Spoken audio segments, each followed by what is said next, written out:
If you all have been wondering about herbs but feel overwhelmed by them, I'll take you through this year step by step on some of the ones that I harvest and use frequently. The first is this purple dead nettle, and I like it because it's one of the first that pops up in the spring.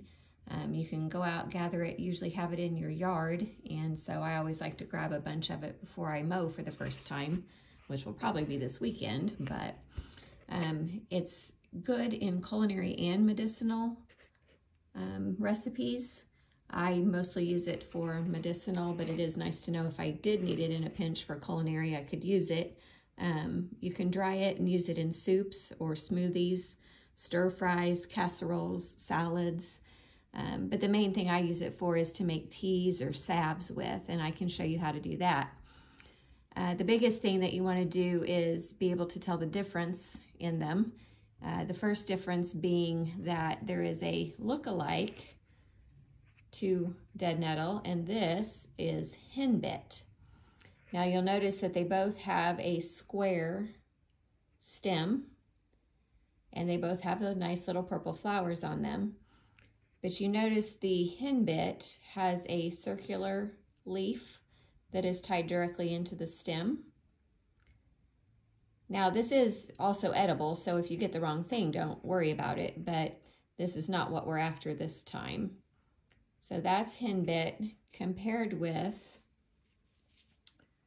purple dead nettle. Now it does also have a square stem, but it has petioles, which are these long stem-like projections out from the main stem before you get to the leaf. And you'll notice that the leaf is heart-shaped, so that's also another difference. So this is actually what we're after. This is the purple dead nettle. So once you get a little bit of practice in, get to looking at it, you'll be able to tell the difference. So that's what we're looking at. Henbit here and dead nettle here. So go out and grab you a bunch. I used my grandson's sandbox basket. Grabbed a bunch of dead nettle. All I'm going to do is strip the leaves off these stems. Now you can dehydrate this if you want to on a low setting for 4 to 6 hours. You can put it on a baking sheet in the oven. I'm just going to do it the easy way. I'm not in a hurry. So I'll strip the leaves off and just lay it out on a sheet and let it dry, air dry. And then when it is completely dry, I will show you all how I mix up my tincture and my salve.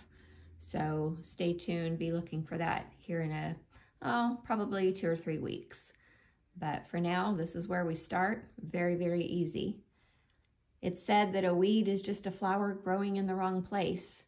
And when you get to looking into all of these different things that God's given us out there in our yards, it's definitely worth utilizing them. They're free and they work very, very well. So if you have any questions, comment or send me a message.